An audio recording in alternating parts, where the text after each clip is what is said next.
Yes we are live now. Discuss करेंगे Hindi pedagogy, Hindi शिक्षण शास्त्र। ये एक चैप्टर वाइज कंप्लीट पेडागोजी का कोर्स होगा। अब कोर्स का मतलब ये नहीं है, यहाँ यूट्यूब पर ही एक कंप्लीट कोर्स होगा। जैसे कि सीडीपी की आपको कई कोर्सेज मिले हैं इससे पहले, प्लेलिस्ट में प्रॉपर एक नई सीरीज है जिसमें कुछ नेक्स्ट 10 डेज में हिंदी पेडागोजी हम कंप्लीट कर देंगे। बिल्कुल 15 नंबर का जो टॉपिक है आपका पेडागोजी का। अगर मैं बात करूं हिंदी की तो 30 नंबर की हिंदी आती है, चाहे आपकी लैंग्वेज 1 हो सीटेट में, चाहे लैंग्वेज 2 हो। इवन आप बाकी एग्जाम्स के लिए भी देख सकते हैं क्योंकि हेल्प जरूर करती है आपको जो लैंग्वेज है।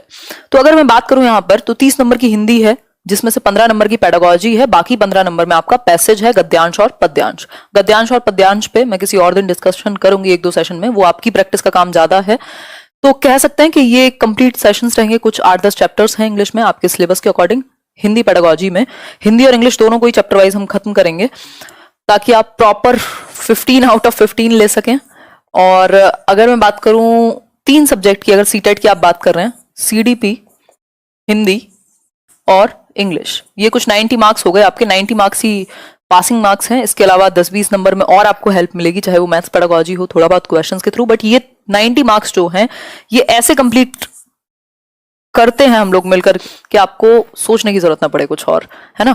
तो सीडीपी का कोर्स आपके पास कंप्लीट है, रिवाइज करा दूंगी एग्जाम से पहले। हिंदी पे आज से हम काम शुरू कर रहे हैं, चैप्टर वाइज इसको खत्म करेंगे। और हिंदी की अंडरस्टैंडिंग आपको इंग्लिश और सीडीपी में भी हेल्प करती है, इंटर रिलेटेड हैं तीनों सब्जेक्ट, तभी मैं डील कर पा रही हूँ। और इंग्लिश पेडागोजी के कुछ चैप्टर्स 4 से 5 चैप्टर करा दिए हैं, उसके बाद वो भी शुरू होंगे। बीच बीच में सीडीपी को भी रिवाइज करते रहेंगे। तो कह सकते हैं एक फुल फ्लैश तरीके से हम आज से काम शुरू करेंगे, क्योंकि ज्यादा आराम नहीं किया जा सकता। अगर आप भी बहुत ज्यादा नींद में रहेंगे कि ठीक है अभी तो पता नहीं कब होगा एग्जाम, तो दिक्कत हो जाएगी, क्योंकि रिजल्ट बहुत अच्छा रहता नहीं है सीटेट का। 10-15% रिजल्ट जाता है, तो इसको बहुत हल्के में नहीं ले सकते। आज का जो चैप्टर है वो रहेगा भाषा, अर्जन एवं अधिगम। इसको सिर्फ इतना कहना गलत होगा, क्यों? क्योंकि भाषा विकास आप इसको कहिए, तो लैंग्वेज के बारे में डिस्कशन होगा, इससे रिलेटेड क्वेश्चंस होंगे और काफी चीजें इसमें डिस्कस करने को होंगी। मतलब टाइम लगेगा, प्रॉपर बड़ा सेशन होगा, शांति से बैठिएगा, समझिएगा, ठीक। भाषा विकास, लैंग्वेज 1, लैंग्वेज 2, पेपर 1, पेपर 2 जो भी आपने लिया हो फर्क नहीं पड़ेगा। तो भाषा विकास आप लेकर के चलेंगे, जिसका एक सब टॉपिक है अर्जन एवं अधिगम, यानी एक्विजिशन एंड, अगर मैं बात करूं, लर्निंग। हर बार 4 से 5 क्वेश्चन मिनिमम आपके इसी सेशन से निकल जाएंगे, 4 से 5 मिनिमम क्वेश्चंस। बात क्या क्या करेंगे हम आज, इसके बारे में बात करने से पहले मैं सभी को गुड इवनिंग, नमस्कार, राम राम, सत श्री अकाल, अस्सलाम वालेकुम, whatever you feel connected with. Start करेंगे। देखती हूँ मैं एक बार बता देती हूँ भाषा क्या है, इसके प्रकार यानी इसके फंक्शंस क्या हैं। 1 नंबर का क्वेश्चन वहां से भी आता है, ये समझेंगे। भाषा के विविध रूप, हिंदी भाई हमारी मातृभाषा है, राष्ट्रभाषा है या राजभाषा है, इसको समझेंगे। किस आर्टिकल में इसकी बात हुई है उसको समझेंगे। इसके अलावा अगर मैं बात करूं त्रिभाषा सूत्र, यानी 3 लैंग्वेज फॉर्मूला, जिसपे बहुत संशा बनी रहती है, उस पर बात करेंगे। फिर उसके बाद अर्जन क्या है, लैंग्वेज एक्विजिशन, अधिगम क्या है, इन दोनों के बीच के डिफरेंस को समझते हुए फिर कुछ क्वेश्चंस प्रैक्टिस करेंगे। और फिर हम 3 थिंकर्स को डिस्कस करेंगे। प्याजे ने भाषा के बारे में क्या कहा, वाइगॉस्की ने क्या कहा और नॉम चॉम्स्की ने क्या कहा। उसके बाद फिर कुछ क्वेश्चंस। तो मतलब ये कंप्लीट 5-10 नंबर का पैकेज कह सकते हो आप। 5 से 7 नंबर आपके गेन हो पाएंगे इस एक चैप्टर से। प्रैक्टिस भी भरपूर रहेगी, सेशंस ऐसे ही लेके चलेंगे कि चैप्टर वाइज क्वेश्चंस भी हो जाएं आपके और टॉपिक भी कंप्लीट हो जाए। तो पेशेंस के साथ समझिएगा। यूट्यूब पर लोग डिस्कशन करते नहीं है, बट मेरा एक अलग कनेक्शन है आप लोगों से, और मैं ऐसी उम्मीद करूंगी, क्योंकि हम लोग बहुत संख्या में रहते हैं तो डाउट्स लेना कई बार मुश्किल हो जाता है, लेकिन समझाया उस तरीके से जाए, डिस्कशन उस तरीके से हो कि ऑटोमेटिकली ज्यादातर डाउट्स क्लियर हो जाएं, है ना। तो स्टार्ट करते हैं, समझते हैं। और मैं ये आसानी से या बिल्कुल कॉन्फिडेंस के साथ कह सकती हूँ कि you can thank me later for this. Paper देकर के आइए और आपने जहां से भी जो भी अब तक किया होगा, पढ़ा होगा, कोर्स लिया होगा, ये किया होगा, ये डिस्कशन देखिएगा, है ना। एक ही चीज आती है मुझे बहुत अच्छे से, जिसको डिस्कशन कहते हैं, है ना। चलो स्टार्ट करते हैं। ऐसा आप लोग कहते हैं, वैसे मुझे कई चीजें आती हैं। स्टार्ट करते हैं। भाषा की बात करते हैं। भाषा है क्या, ऐसे तारीफ जरूरी होती है ऐसे, बिल्कुल, बहुत बढ़िया, ग्रेट, सही है, अभी सही चल रहा है। चलो फिर चश्मा लगाया जाए, चश्मा। मैं बहुत ज्यादा एक्साइटेड हूँ, आज नया चैप्टर शुरू हुआ है बहुत टाइम के बाद। पूरा 2020 खा गया है ये कोरोना, कोई पेपर नहीं हो पा रहा है, उस एनर्जी से काम नहीं हो पा रहा है जिस एनर्जी से हुआ करता था। तो एक बार आप लोग ज्वाइन कर लो, डाउट अपने आप क्लियर होंगे। और जो कमेंट सेक्शन में रह जाएंगे मैं कमेंट्स पढ़ूंगी, कोशिश रहेगी कि क्लियर हो पाए। वैसे बचेंगे नहीं यार, ये 15 नंबर, ये 30 नंबर आपके चीजें बहुत अच्छे से बहुत सारी डिस्कशन करा रहे हैं। बीच बीच में मैं सीडीपी के चैप्टर्स भी रिवाइज कराती रहूंगी। वो केवीएस वाली जो एक सीरीज शुरू की थी ऑल इंडिया स्टेट टेट की, उसको भी बीच बीच में लाते रहेंगे। 9 बजे का ही सेशन होगा, है ना, क्योंकि एक ही सेशन अगर ठीक से हो पाए तो वही बहुत अच्छी बात होगी। बहुत बढ़िया। तो अपने दोस्तों को भी बता दीजिएगा कि कुछ पढ़ाई चल रही है, सच वाली पढ़ाई, मजाक नहीं हो रहा है? चलो स्टार्ट करते हैं। यूपी टेट कब होगा? Nobody knows. चलिए फिर स्टार्ट करें। बहुत बढ़िया, आ जाइए, अब सुनते रहिएगा बस। भाषा की यदि मैं बात करूं, भाषा है क्या, लैंग्वेज क्या है, what do you understand by language, भाषा से आप क्या समझते हैं बताइए थोड़ा सा। तो हम एक बहुत इंपॉर्टेंट चीज समझते हैं, संप्रेषण। भाषा मतलब संप्रेषण, ऐसा हम कई बार समझ लेते हैं। संप्रेषण मतलब कम्युनिकेशन। कम्युनिकेशन एक प्रकार्य है, यानी एक फंक्शन है लैंग्वेज का, बट पूरी भाषा को आप सिर्फ कम्युनिकेशन नहीं कह सकते। मतलब ये नहीं कहा जा सकता कि भाषा सिर्फ संप्रेषण मात्र है, यानी सिर्फ कम्युनिकेशन मात्र है। ये एक प्रकार्य है, संप्रेषण इसका एक फंक्शन है जिसके थ्रू हम बहुत सारी चीजें कर पाते हैं, विचारों का आदान प्रदान कर पाते हैं, सुन पाते हैं सामने वाले की, अपनी कह पाते हैं। तो संप्रेषण एक इंपॉर्टेंट पॉइंट है लैंग्वेज का, लेकिन पूरी लैंग्वेज को संप्रेषण कह देना गलत होगा, क्योंकि लैंग्वेज अपने आप में टेक्निकल भी होती है। और ये ज्यादातर जो भाषाविद हैं वो ये कहते हैं कि भाई लैंग्वेज को, भाषा को आप समग्रतावादी दृष्टि से देखो। समग्रतावादी दृष्टि यानी होलिस्टिक पॉइंट ऑफ व्यू से, कि लैंग्वेज क्या है, एज अ होल काम करती है हमारी जनरेशंस को और बेहतर बनाने में। चाहे वो ज्ञान का सृजन हो, चाहे वो ज्ञान का सृजन हो, भाई ज्ञान को एकत्रित कर पाए हम, है ना, हमारे थॉट प्रोसेस को, हमारे संज्ञान को बेहतर बनाने में, जो हमारी सोचने की क्षमता है, हमारी कल्पना शक्ति की क्षमता है, हमारी बाकी तर्क करने की क्षमता है, इन सब में भाषा मदद करती है। हमें एक सामाजिक, सांस्कृतिक और हर तरीके से एक बेहतर मनुष्य बनाने में भाषा काम करती है। यानी भाषा क्या, भाषा को हम क्या लेंगे, एक समग्रतावादी दृष्टि से देखेंगे तो हम कुल मिलाकर के कह सकते हैं कि ये हमारे पूरे व्यक्तित्व को निखारने का काम करती है। लैंग्वेज क्या करती है, हमारी पूरी पर्सनैलिटी को डेवलप करने का काम करती है। जो हमारी ह्यूमन रेस है, जो हमारी पूरा ये मानव जाति है, इसको डेवलप करने में, इसको इतना ऊपर लाने में भाषा का बहुत बड़ा योगदान है। ये बिल्कुल बेसिक बात है जो शायद आप सोचें अगर 2 मिनट बैठ करके खुद में कि यार लैंग्वेज नहीं होती तो कितना, मतलब कितनी दिक्कत थी। लैंग्वेज का कितना बड़ा रोल है कि हम अपनी बात कह सकते हैं, सामने वाले की सुन सकते हैं। पिछली जो पीढ़ी थी उनकी बातें हम आज तक समझ पा रहे हैं, उनको यूज कर पा रहे हैं, वो जो विजडम है वो ट्रांसफर हो पा रही है बिकॉज ऑफ लैंग्वेज। तो भाषा अपने आप में बहुत बड़ा रोल प्ले करती है, हम ह्यूमंस में स्पेशली, है ना। भाषा बहुत तरह की है, सिंबॉलिक भी कई लोग यूज करते हैं, चाहे वो जानवरों में हो, लेकिन हम बात कर रहे हैं मानव भाषा की, जिसको बेसिकली हम यहाँ डिस्कस कर रहे हैं। तो भाषा का अपना बहुत बड़ा रोल है, इसको हम एक समग्रतावादी दृष्टिकोण में देखने की जरूरत है। हमारे संज्ञान को बेहतर बनाती है, क्योंकि हमारी कल्पना को बेहतर बनाती है, हमारी तर्क शक्ति को बेहतर बनाती है, जो ज्ञान का ट्रांसमिशन है, स्थानांतरण है, उसमें बेहतर बनाती है, ज्ञान अर्जन में बेहतर बनाती है। संप्रेषण तो बहुत बड़ा इसका एक योगदान है ही कि हम अपनी बात को कह सुन पाए, है ना। तो हमारे पूरे व्यक्तित्व को निखारने में काम करती है लैंग्वेज। और ये इसके एक तरीके से इतने सारे फंक्शन भी हो गए कि भाई ज्ञानार्जन करने में, अब विचारों के आदान प्रदान में, है ना, अपने ज्ञान के अर्जन में, या हमारी जो संस्कृति है, मानवता है, जो सभ्यता है, उसको आगे बढ़ाने में, इन सब चीजों में हेल्प करेगी। ठीक हो गई बात? बिल्कुल मैराथन जैसा ही मान लो, 1 घंटे का सेशन तो होगा ही कम से कम। तो ये हुई भाषा के बारे में बात। ठीक, अब भाषा के कुछ विविध रूप हैं। भाषा और भाषा के प्रकार यानी फंक्शंस के बारे में हमने बात की। इन्हीं को आप फंक्शंस या विशेषताएं भी कह सकते हो भाषा की, जो मैंने वर्बली आपके साथ डिस्कस की हैं।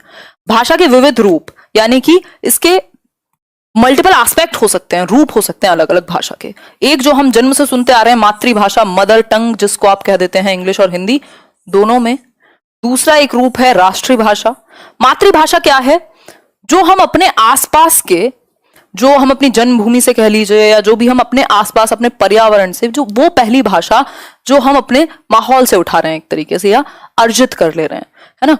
तो कह सकते हैं कि अपने घर से या अपने आसपास के माहौल से, जब माँ को पहला शिक्षक कहा जाता है, तो जो हमारे आसपास बोली जाती है, या जो हमारे घर की बोली, माँ की जो बोली है, उसको आप मातृभाषा कह लीजिए, क्योंकि सबसे ज्यादा क्लोज आप वही हैं।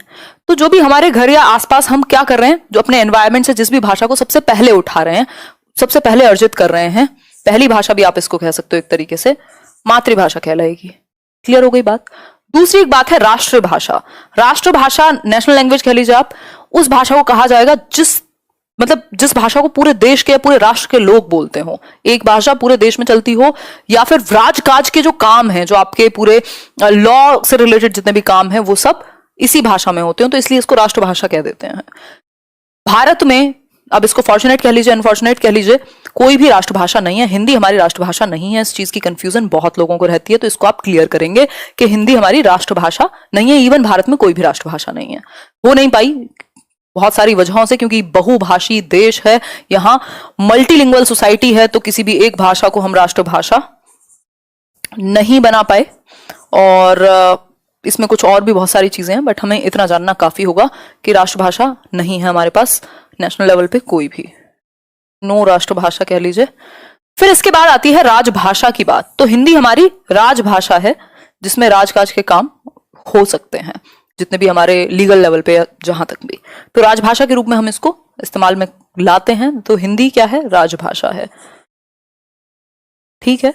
आर्टिकल 343 के अनुच्छेद 1 के अनुसार, ये भी आप याद रख सकते हैं, आर्टिकल 343 में संविधान के अनुसार हमारी जो राजभाषा है वो हिंदी है।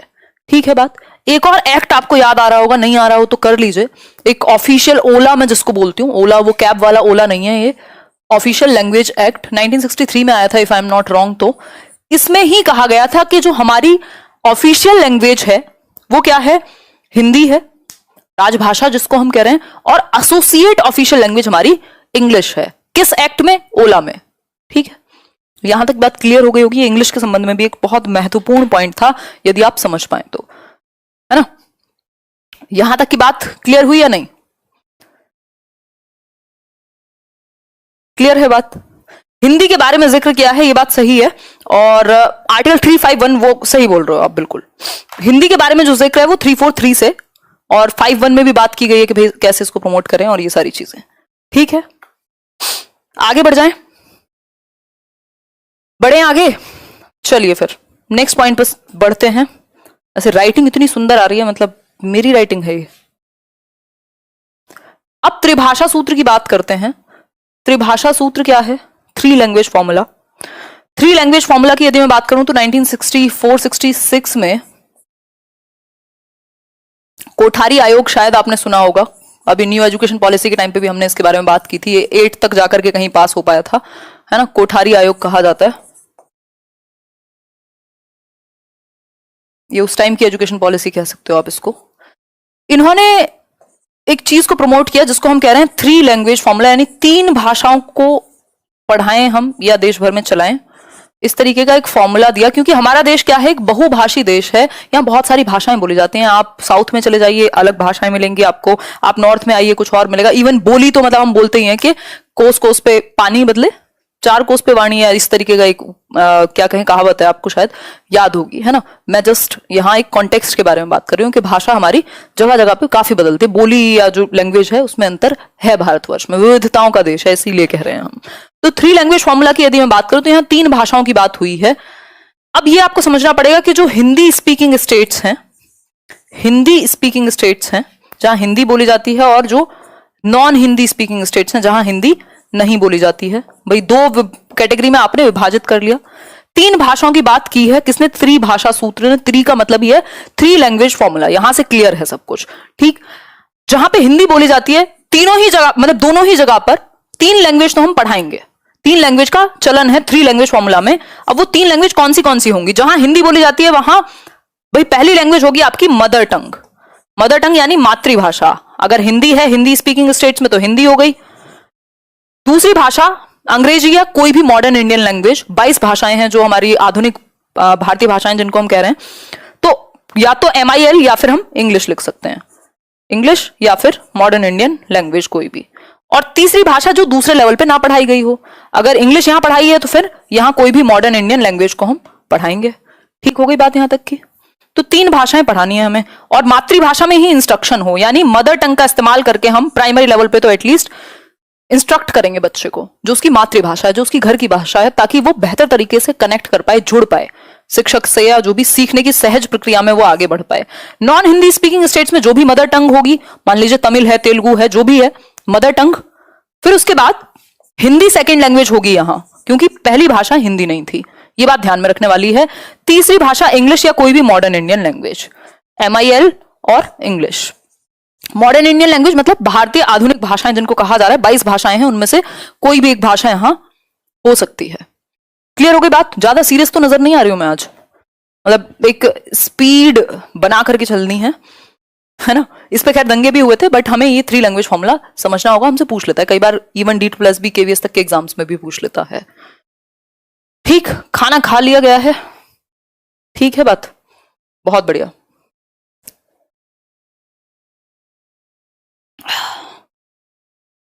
ग्रेट। देखो कमेंट्स मैं नहीं ले रही हूँ, नाम किसी का नहीं लूंगी, क्योंकि फिर वही है, वो पढ़ने का मजा खराब होता है और फिर आप पैसे देके कोर्सेज में जाते हैं इसीलिए क्योंकि आपको इंडिविजुअल अटेंशन चाहिए होती है। अदरवाइज अगर कोई सच में टीचर है तो वो सब जगह एक जैसा बढ़ाएगा और डिस्कस करेगा ही। आगे बढ़ते हैं। ये कहानी यहां तक की क्लियर हो गई होगी। त्रिभाषा सूत्र कुल मिलाकर के अगर मैं 1 सेकंड में रिवाइज कराऊं, जो कि हो नहीं पाएगा 1 सेकंड में। मदर टंग सबसे पहली भाषा, मदर टंग मातृभाषा, चाहे हिंदी हो या जो भी जिसकी भी मातृभाषा है। दूसरी भाषा आपकी इंग्लिश मान लेते हैं यहां, या कोई भी मॉडर्न इंडियन लैंग्वेज, और तीसरी भाषा आपकी मॉडर्न इंडियन लैंग्वेज। अब ये कहानी है किसकी? हिंदी स्पीकिंग स्टेट्स की। यही नॉन हिंदी स्पीकिंग स्टेट अगर आ जाए तो यहां पर हिंदी आ जाएगी सेकंड लैंग्वेज में। यही कहानी मैंने आपको अभी डिस्कस किया, तो कॉन्टेक्स्ट को समझिएगा। ठीक, आगे बढ़ेंगे, नेक्स्ट पॉइंट पे चलेंगे। भाई अब भाषा अर्जन क्या है इसको समझ लेते हैं थोड़ा सा। बहुत ही कम शब्दों में अगर समझना चाहें अर्जन को, यानी जिसको हम कह देते हैं एक्विजिशन, लैंग्वेज एक्विजिशन। धन्यवाद सुभाषिनी, नाम नहीं लूंगी भाई बिल्कुल भी, फिर एक का नाम लेती हूँ सबके शुरू हो जाते हैं। अर्जन यानी कि एक्विजिशन, लैंग्वेज एक्विजिशन।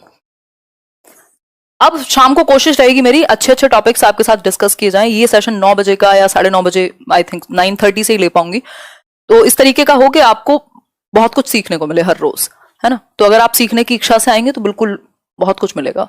अर्जन की बात करें तो लैंग्वेज एक्विजिशन, ये बिना किसी प्रॉपर स्ट्रक्चर्ड वे में, ऐसा नहीं है कि शिक्षा प्रणाली की जरूरत नहीं है यहां आपको, एकदम एक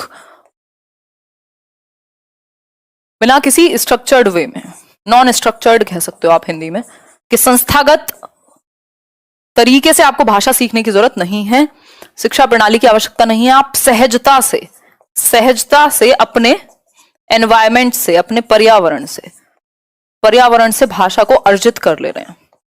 अर्जित कर ले रहे हैं मतलब बटोर ले रहे हैं एक तरीके से। सीख नहीं रहे हैं कि किताबें पढ़ेंगे, रूल्स पढ़ेंगे, व्याकरण पढ़ेंगे तब जाके भाषा आएगी, जी नहीं। ये वो भाषा जो आपकी पहली भाषा होगी, यानी मातृभाषा होगी, या जो आसपास आपकी भाषा बोली जाती होगी। अब कई बार बच्चे कई लैंग्वेज भी एक्वायर कर सकते हैं, बट यहां हम जनरली बात एक ही भाषा की कर रहे हैं, जो आपकी मदर टंग होगी, जिसको आप एक्वायर कर लेते हैं बिना किसी किताबों के, बिना किसी स्कूल के, बिना किसी एक प्रॉपर प्रणाली के। आप अपने आसपास से, अपने वातावरण से, अपने पर्यावरण से इस भाषा को उठा लेते हैं, एक तरीके से अर्जित कर लेते हैं, गेन कर लेते हैं। क्योंकि आप देख रहे हैं, आप एक इंडिविजुअल हैं छोटे से, और जब आप बच्चे थे तो हर कोई आपसे बोल रहा है, बहुत प्यारा बच्चा है, ये है वो है, फिर आप तुतलाना शुरू करते हैं, धीरे धीरे आप कुछ कुछ बोलना शुरू करते हैं, और आप ये बढ़ते रहते हैं अपने अंदर। और आपके अंदर एक, मतलब मानव शिशु के अंदर एक क्षमता है कि वो भाषा को अर्जित कर सके, तो आप अर्जित कर लेते हैं। और स्कूल आने से पहले ही बच्चे अपनी जो भी मातृभाषा है, या जो भी उनके आसपास 2-3 भाषाएं बोली जाती हैं, उनको अर्जित कर लेते हैं, उनमें बातचीत करने में सक्षम होते हैं, अपनी बात को कहने में, सुनने में सक्षम होते हैं। तो ये एक बात हो गई। अगर मैं बात करूं यहां, तो ये एक अचेतन प्रक्रिया कही जाती है, यानी अनकॉन्शियस या सबकॉन्शियस प्रक्रिया भी आप कह सकते हो। ज्यादातर किताबों में आपको अचेतन मिल जाएगा। तो अचेतन प्रक्रिया है, यानी आप कॉन्शियसली यहां पे रट नहीं रहे हो, ऑटोमेटिकली हो रही हैं चीजें, ऑटोमेटिक चल रही है ना। आपने ये जो मैं हिंदी बोल पा रही हूं, या हो सकता है मैंने ये जो हिंदी है इसको अपने एनवायरमेंट से क्या कर लिया था, अर्जित कर लिया था, लेकिन वो हिंदी का थोड़ा सा रूप परिवर्तित हुआ होगा जब मैंने स्कूल में जाके इसको प्रॉपर अधिगम किया, तो मैंने इसके रूल्स सीखे होंगे, थोड़ी और पॉलिश हुई होगी लैंग्वेज, लेकिन मैंने इसको अर्जित कर लिया था। अपनी बात को कहना, सुनना और बताना में बचपन में सीख गए होंगे, 3-4 साल की उम्र तक ही, इवन 5 साल तक तो आप अच्छे से बोल लेते हैं। मतलब जब तक आप स्कूल जाते हैं, आप या कोई भी बच्चा अपनी भाषा को इस्तेमाल करने में, संप्रेषण करने में सक्षम होता है। तो इसीलिए कहा जाता है कि क्योंकि ये नेचुरली सीखी है उसने लैंग्वेज, ये कैसी है, प्राकृतिक रूप से आपने सीखी है, तो बच्चे को मातृभाषा में ही पढ़ाओ आप, प्राइमरी लेवल पे मातृभाषा में ही इंस्ट्रक्शन दो, अनुदेशन दो, ताकि वो बेहतर सीख पाए, क्योंकि वो भाषा वो नेचुरली कनेक्ट करता है, वो उसके घर के माहौल से भी जुड़ी हुई है। तो ये एक बात बेसिक हो गई। कराएंगे स्वास्थ्य, कोई समस्या इसमें नहीं है। तो ये बिना किताबों के, बिना रूल्स के, बिना टीचर के अपने एनवायरमेंट से आप उठा लेते हैं, अर्जित कर लेते हैं, ये कहेंगे हम। ठीक, अचेतन प्रक्रिया है, अनकॉन्शियस, ऐसी चलती है ऑटोमेटिकली, नेचुरली, प्राकृतिक रूप से आप भाषा सिखा लेते हैं। और ज्यादातर इसका जो संबंध है वो किससे है, मातृभाषा से है, या आपके आसपास जो भी पहली भाषा बोली जाती हो। कई भाषाएं भी आप एक्वायर कर सकते हैं, यदि कई भाषाएं बचपन से बोली जाती रही होंगी तो, है ना, वो उठा लेते हैं। मान लीजिए मम्मी किसी की बच्चे की पंजाबी है और फादर कुछ और हिंदी या कोई और भाषा बोलते हैं, तो दोनों भाषा भी बच्चे कई बार एक्वायर कर लेते हैं, है ना। तो कह सकते हैं कि ये प्राकृतिक रूप में हम अर्जित करते हैं इसको, सिंपल बात है। आगे बढ़ेंगे। ओहो हो, एक मिनट रुको। एक और चीज, किस, ये मातृभाषा से संबंधित है, जो भी पहली भाषा है, भाषा अर्जन मातृभाषा या पहली भाषा के संबंध में होता है। तो आपसे कहे कि अर्जित कौन सी भाषा करेंगे, तो मातृभाषा या जो भी पहली भाषा है, जो भी आपके आसपास उस समय पे भाषा बोली जाती रही होगी, जन्म के समय या उसके आसपास के कुछ टाइम बाद। ठीक है पूनम जी, आगे बढ़ जाते हैं इसी बात पे, नेक्स्ट पॉइंट समझेंगे। यहां से क्वेश्चन आता है 100% हर एक बार। अब इस भाषा अर्जन पे कुछ कुछ चीजें कही हैं अलग अलग लोगों ने, चॉम्स्की की बात आती है, वो हम आगे करेंगे, कुछ क्वेश्चंस भी प्रैक्टिस करेंगे। अधिगम की यदि मैं बात करूं तो अधिगम का मतलब है लर्निंग। लर्निंग वो था एक्विजिशन, आपने एक्वायर कर लिया। अच्छा एक चीज याद रखिएगा, भाषा अर्जित की जाती है, इनहेरिटेड नहीं है, कि विरासत में नहीं मिल गई है आपको कि अच्छा ठीक है पिताजी छोड़ गए थे घर। ऐसे भाषा नहीं मिलती है कि आपने जन्म लिया और भाषा को एक इंजेक्शन के रूप में डाल दिया कि ये तो विरासत में मिला है, ऐसा नहीं है। हम अर्जित करते हैं, हमारे अंदर अर्जन करने की क्षमता है। तो ध्यान में रखना है, अर्जित करते हैं हम, भाषा का अर्जन करते हैं, ये हमें वंशानुगत रूप से या फिर विरासत में नहीं मिल जाती। विरासत में ऐसे के ऐसे ही नहीं मिल जाती, इनहेरिटेड नहीं है लैंग्वेज, अर्जित है। ठीक हो गई बात यहां तक की। ये छोटी छोटी कंफ्यूजन आपके नंबर डुबा देती हैं, और ये हिंदी और इंग्लिश के नंबर इतने इंपॉर्टेंट हैं कि आप पूरे में से पूरे भी ले सकते हैं। अधिगम की बात करूं यदि, तो लर्निंग एक प्रॉपर स्ट्रक्चर्ड प्रक्रिया है, ये एक संस्थागत प्रक्रिया है, ये कह सकते हैं। चाहे आप स्कूल में जाकर के सीखें, किसी टीचर से सीखें, किताबों से सीखें, भैया आप नियम भी सीखते हैं, व्याकरण सीखते हैं, है ना, शिक्षक भी होगा, नियम भी होंगे, स्कूल भी होगा, एक पूरी प्रक्रिया होगी। एक ऐसी प्रक्रिया है जिसमें पूरा एक ढांचा शामिल है, एक पूरी शिक्षण प्रक्रिया शामिल है। ठीक है बात। ये ज्यादातर दूसरी लैंग्वेज या थर्ड लैंग्वेज या जितनी भी नंबर की आप भाषा सीख रहे हैं, लर्निंग के लिए काम आएगी। जो भाषा आपने ग्रहण की हुई है, यानी आपने अर्जित की हुई है, मान लीजिए हिंदी ही हो, उसको भी अगर आप अधिगम करेंगे, स्कूल में जाके लर्न करेंगे, तो वो और ज्यादा शार्प होगी, उसके रूल्स भी जान पाएंगे, आप उसके साहित्य से जुड़ पाएंगे। अच्छा एक बहुत बड़ा इंपॉर्टेंट पॉइंट है कि लैंग्वेज भाषा पर्यावरण से आती है। आप एनवायरमेंट दे दो, जो अपने आप को बहुत अंग्रेज बनते हैं, सिंपल क्या है, आपको भी 3 महीने कहीं छोड़ दिया जाए, 6 महीने कहीं छोड़ दिया जाए, ऐसी जगह पर जहां हिंदी ना बोलता हो कोई, अगर इंग्लिश बोली जाती है आप भी सीख जाएंगे। मतलब भाषा पर्यावरण से आती है। तो यहां पर अगर मैं बात करूं भाषा अर्जन की, वहां तो नेचुरल था एनवायरमेंट, यानी प्राकृतिक वातावरण था, पर्यावरण था, तो अपने आप एक्वायर कर लिया आपने। अब यहां आप सिखा रहे हो, नेचुरल नहीं है ये। तो इस केस में कोशिश कीजिए कि बच्चे को एक समृद्ध भाषिक परिवेश मिल सके, मतलब ऐसा एनवायरमेंट जहां उस भाषा की बहुलता हो। ठीक, तो समृद्ध भाषिक परिवेश आप देने की कोशिश करते हैं, चाहे वो प्रिंटेड फॉर्म में हो, चाहे वो फिर रेडियो के थ्रू ऑडियो की फॉर्म में हो, चाहे वो टीचर खुद बोले, मतलब ऐसा परिवेश जहां बच्चे को प्राकृतिक रूप से खुल करके अपने आप को एक्सप्रेस, अभिव्यक्त करने का मौका मिले। आप उसकी अभिव्यक्ति पर जोर देते हैं, कंफर्टेबल हो पहले तो वो। ठीक हो गई बात यहां तक की, क्लियर है बात। चलिए आगे बढ़ते हैं। अब कुछ देख लिया जाए कितना सीखा है आपने। लेवल 1 लेवल 2 दोनों ही तरह के क्वेश्चंस इसमें शामिल किए हुए हैं, तो थोड़ी सी प्रैक्टिस करेंगे, फिर हम जानेंगे प्याजे क्या कहते हैं लैंग्वेज के बारे में, वाइगॉस्की क्या कहते हैं और नॉम चॉम्स्की क्या कहते हैं। ठीक, तो इसका संबंध किससे है? इसका संबंध आपकी दूसरी भाषा, तीसरी भाषा, जितने भी नंबर की आप भाषा सीख रहे हैं। अर्जन और अधिगम के बीच में अंतर यह है, एक बहुत बड़ा अंतर जिसको हम कह सकते हैं कि ये एक अचेतन प्रक्रिया है। अर्जन अचेतन प्रक्रिया है, नेचुरली आती है, प्राकृतिक है। ये चेतन प्रक्रिया है, प्रॉपर कॉन्शियस होकर के आप ABCD सीख रहे हैं, फिर रूल्स सीख रहे हैं, फिर गलतियां सही कर रहे हैं, फॉर्म्स सीख रहे हैं, व्याकरण सीख रहे हैं। ये इसको प्राकृतिक ना कह करके हम कहेंगे अधिगम करते हैं। आप चरणबद्ध या नियमबद्ध है, एक तरीके से नियमबद्ध ढंग से आप सीख रहे हैं, ये भी हम कह सकते हैं। ठीक है बात। परिवेश का इसमें सबसे बड़ा रोल है। परिवेश तो खैर लैंग्वेज में चाहिए ही होता है, लेकिन अच्छा एक क्वेश्चन पूछा जाता है कि दोनों में अंतर, सबसे बड़ा अंतर क्या है? तो व्याकरण का नहीं है, किताब का नहीं है, परिवेश का है कि यहां एनवायरमेंट उसको मिला था। ठीक है बात। यहां फिर आपको नियम से लेकर के, स्कूल से लेकर के 70 चीजें हो सकती हैं। ठीक हो गई बात। तो यहां आप अधिगम करते हो। क्लियर हो गई बात। ये सिंपल सी बात है, ये बात आप जानते हो। ये नोट्स मिल जाएंगे, PDF में शेयर कर दूंगी, टेंशन ना लो।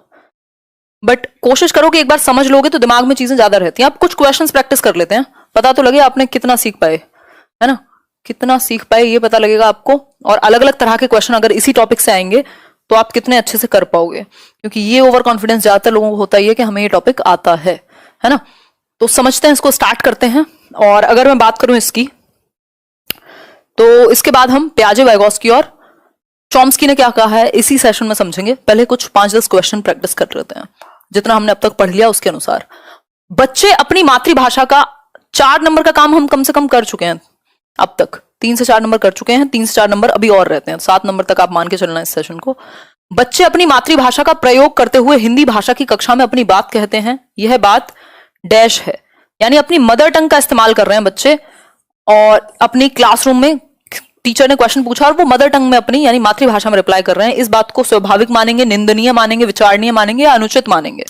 सिंपल बात है, कोई दिक्कत इसमें होनी ही नहीं चाहिए। लाइक और शेयर कर देना। ऐसे सीरियस हूं नहीं, मैं सीरियस दिख रही हूं बस आपको, क्योंकि मुझे आप लोगों तक पहुंचानी है चीजें, ढंग से डिस्कस करना है, नहीं तो मैं हंसी मजाक में आ जाऊंगी, फिर डिस्ट्रैक्शन हो जाएगा, है ना? तो स्वाभाविक है, नेचुरल है ना। मदर टंग का इस्तेमाल तो नेचुरल है। गालियां तो आप मदर टंग में ही देते हो ना, तो नेचुरली निकलती हैं वो, है ना? आपका क्या कसूर है उसमें? और फिर पिटते भी हो गए, खैर कोई बात नहीं। तो स्वाभाविक है मातृभाषा का प्रयोग करते हुए हिंदी भाषा में अपनी बात कहता है। हिंदी भाषा की कक्षा है, मान लीजिए उसकी मातृभाषा पंजाबी हो सकती है, तेलुगु हो सकती है, तमिल हो सकती है, कुछ भी हो सकती है, तो वो अचानक से अपने आप को अभिव्यक्त करता है, और बच्चे को अभिव्यक्त करते हुए रोकते नहीं है, उसको करने देते हैं। स्वाभाविक है, नेचुरल है भाई। जो भाषा सीखी होगी या एनवायरमेंट से, उसी में तो अपनी बात को कहेगा। और आपके लिए ये अच्छा है कि बच्चा बात को कहे तो सही, क्लासरूम में वो इंटरेक्ट तो करे। ऐसा तो नहीं है कि बिल्कुल रोबोट बन के बैठा हो डर के मारे। आगे बढ़ेंगे, बहुत बढ़िया।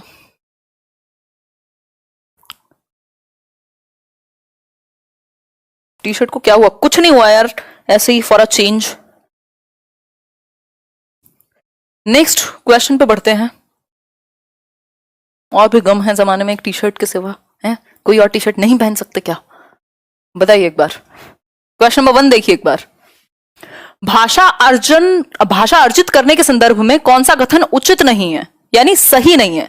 लैंग्वेज को एक्वायर करने के बारे में कौन सी एक बात सही नहीं है? अर्जित मतलब आपने नेचुरली किया होगा, स्वाभाविक ढंग से, बिना किताबों के, बिना नियमबद्ध प्रणाली के। पहला ऑप्शन है यह एक सह प्रक्रिया है, स्वाभाविक है, नियमों को आत्मसात करना पड़ेगा, या बच्चों को नियम बनाना सिखाया जाता है। देखो नियम बनाना तो आप कहीं नहीं सिखा रहे, है ना? उनको लिंग्विस्ट थोड़ी बना रहे हो। आत्मसात करते हो नियम सेकेंड लैंग्वेज में, जब आप भाषा अधिगम करते हो उसके लिए ये ठीक है।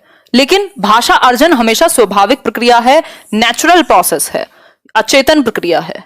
ठीक हो गई बात यहां तक की? आगे बढ़ जाते हैं नेक्स्ट क्वेश्चन पे, देखते रहना कितने नंबर आ रहे हैं। क्वेश्चन नंबर 2 देखो एक बार। भाषा सीखने और भाषा अर्जित करने में अंतर का मुख्य आधार, यह क्वेश्चन बहुत बार आया हुआ है कि मेन डिफरेंस क्या है लैंग्वेज लर्निंग और लैंग्वेज एक्विजिशन में? बताइए एक बार।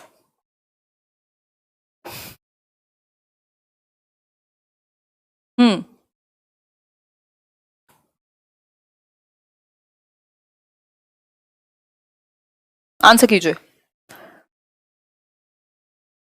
भाषा की जटिल संरचनाएं? जी नहीं, अभी तो बताया था, ना तो टेक्स्ट बुक मैटर करती है, ना जटिल संरचनाएं, ना लिखित आकलन। आपको फर्क ही नहीं पड़ता ना। जब आपने अपनी मदर टंग को अर्जित किया था, आपने सोचा था कि बड़ी जटिल है, मैं तो नहीं सीख पाऊंगा, जैसे आज आप इंग्लिश से डरते हैं। पाठ्य पुस्तक पता ही नहीं था कोई चीज एग्जिस्ट करती है, आपने तो भाषा को एक्वायर कर लिया था। लिखित आकलन, कौन सी बातें? आपको सिर्फ एक बात पता थी कि आपको उपलब्ध परिवेश मिला है, आपको एक अवेलेबल एनवायरमेंट मिला है जो एनरिच्ड है, जहां भाषा बोली जाती है, आपने एक एक वर्ड करके उठाया, अर्जित किया और बोलना शुरू कर दिया। तो सबसे बड़ा अंतर है एनवायरमेंट। लैंग्वेज लर्निंग और एक्विजिशन के बीच का मेन डिफरेंस इज एनवायरमेंट, परिवेश। ठीक हो गई बात यहां तक की? आगे बढ़ते हैं, क्वेश्चन नंबर 3 देख लो। प्राथमिक स्तर पर हिंदी भाषा सिखाने के लिए सबसे अधिक जरूरी है, यानी कि प्राइमरी लेवल पर अगर आपको लैंग्वेज सिखानी है तो सबसे ज्यादा जरूरी क्या है? वीडियो रुक रही है, यहां से तो नहीं रुक रही है सर। 3000 लोग देख रहे हैं, 2500 लोगों ने लाइक किया है, 13 लोग डिसलाइक करने वाले हैं। ये डेटा सब क्लियर दिख रहा है। यहाँ 500 लोग कहाँ हैं जिन्होंने लाइक नहीं किया है? ढूंढ के लाओ उन्हें, बताओ एक बार। सी, कक्षा में प्रिंट समृद्ध परिवेश। अभी मैंने आपके साथ डिस्कस किया था, लैंग्वेज रिच एनवायरमेंट। जहां देखें बच्चा भाषा ही भाषा है, कहीं ए फॉर एप्पल लगा हुआ है, कोई कविता लगी हुई है, कुछ प्रिंट पूरी दीवारों पे बने हुए हैं, कुछ ना कुछ, मतलब परिवेश ऐसा है जहां लैंग्वेज भरपूर है, चाहे वो बोलने से लेकर के, सुनने से लेकर के, देखने से लेकर के, हर तरह का एनवायरमेंट अवेलेबल है। भाई इंग्लिश क्यों नहीं सीख पा रहे? क्योंकि एनवायरमेंट नहीं मिल रहा। कहीं आप इंग्लिश स्पीकिंग क्लासेस में चले जाइए, घर आके इंग्लिश में बोलिए, घर वाले कहेंगे तुम तो कतई अंग्रेज हो गए हैं, तो वो प्रॉब्लमेटिक हो जाएगा। तो पाठ्य पुस्तक और दोस्त तो महान होते ही हैं, दोस्तों के सामने इंग्लिश बोलोगे तो बस आपका तो जीवन नष्ट है, आधी जिंदगी वो फिर आपका मजाक उड़ाएंगे। तो सिंपल बात है, कक्षा में प्रिंट समृद्ध परिवेश। कुल मिला के बात यह है, जब भी लैंग्वेज सिखाने की बात आए तो एनवायरमेंट बेस्ट रहेगा, चाहे आप लैंग्वेज अर्जन की बात करें, मतलब भाषा अर्जन की, लैंग्वेज एक्विजिशन की, चाहे वो लैंग्वेज लर्निंग। एनवायरमेंट से बेहतर कुछ नहीं है। हमें दोनों ही केस में कोशिश करनी है एनवायरमेंट अच्छा मिल जाए ताकि भाषा का अर्जन या अधिगम हो जाए।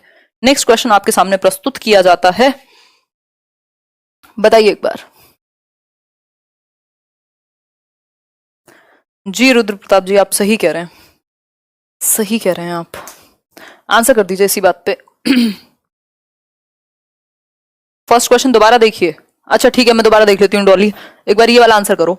बच्चे बोलचाल की भाषा का अनुभव लेकर विद्यालय आते हैं, इसका निहितार्थ है कि, भाई बोलचाल की भाषा का अनुभव यानी अपने आप को संप्रेषित तो कर ही लेते हैं ना, वो इतना उनके पास एक्सपीरियंस है लैंग्वेज का कि वो बोलचाल कर पाए। इस बात से क्या मतलब है कि बोलचाल की भाषा न सिखाई जाए, सुधारा जाए, उचित प्रयोग किया जाए। सिंपल सी बात है, बच्चा जो भी लेके आए घर से सब अच्छा है, चाहे वो उसके अनुभव हो, चाहे वो उसके अनुभव हो, चाहे वो उसकी भाषाई समझ हो, चाहे वो उसका इंटरेस्ट हो, रुचि हो, उसका आर्थिक या सामाजिक सांस्कृतिक बैकग्राउंड हो, सब अच्छा है। जो लेके आए एटलीस्ट 0, मतलब something is better than nothing ना। तो आप क्या करते हैं, पूर्व ज्ञान के बेसिस पे आगे उसको जोड़ करके पढ़ाते हैं। तो भाषाई अनुभव का जो भी है आप उचित प्रयोग करेंगे, उसको उसकी भाषा में अपने आप को एक्सप्रेस करने के लिए कहेंगे, अभिव्यक्त करने के लिए कहेंगे। फर्स्ट क्वेश्चन हम एक बार देख लेंगे, डॉली कह रही हैं तो अभी पहले ये वाले क्वेश्चंस प्रैक्टिस कर लो। भाषा सीखने सिखाने में आप किसे सबसे अधिक महत्वपूर्ण मानते हैं? कुल मिलाकर के बात वही है, संज्ञानात्मक, सामाजिक अंतःक्रिया, दृश्य श्रव्य सामग्री या बाल साहित्य। आंसर कर लीजिए। ये बताओ कैसी चल रही है तैयारी? कैसी चल रही है तैयारी, ये बताओ।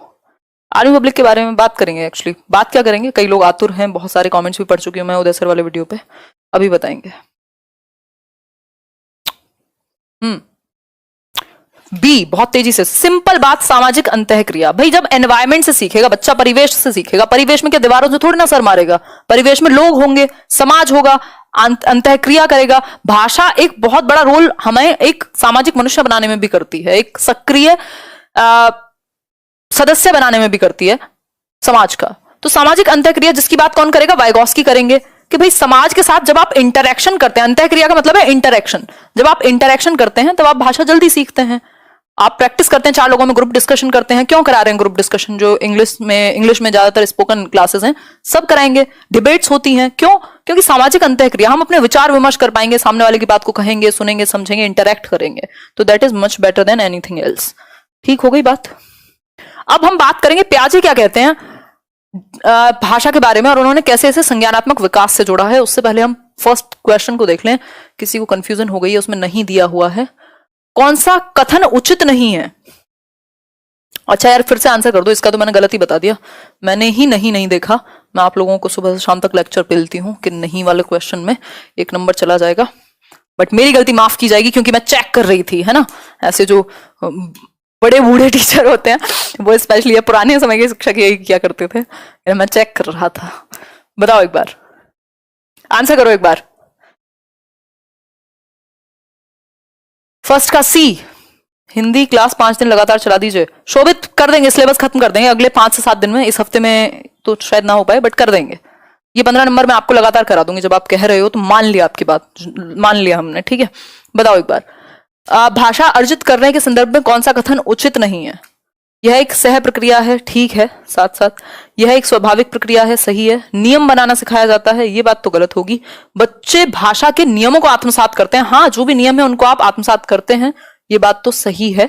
मतलब आप क्या करते हैं, इंटरनलाइज करते हैं एक तरीके से, है ना, इंटरनलाइज करते हैं। ये लैंग्वेज लर्निंग और अर्जन दोनों में ये बात साबित हो जाएगी, इसमें कोई दिक्कत नहीं है। लेकिन नियम बनाना आपको कहीं नहीं सिखाया जाता। आप लिंग्विस्ट थोड़े ही हो। तो मैंने एक्सप्लेन तो सही किया था, बट क्वेश्चन गलत पढ़ लिया था। तो आंसर होगा डी ऑप्शन, भाषा के नियम बनाना नहीं सिखाया जाता, नियम सिखाए जाते हैं जो नियम ऑलरेडी हैं। ऐसा नहीं कि आप नए नियम अपने बना लीजिए, ये नहीं होता। और नियमों की बात वैसे भी अर्जन में बहुत ज्यादा आप करते नहीं है, वो ऑटोमेटिकली ही आत्मसात हो जाते हैं, जो थर्ड ऑप्शन में कहा गया था। धन्यवाद डॉली बताने के लिए।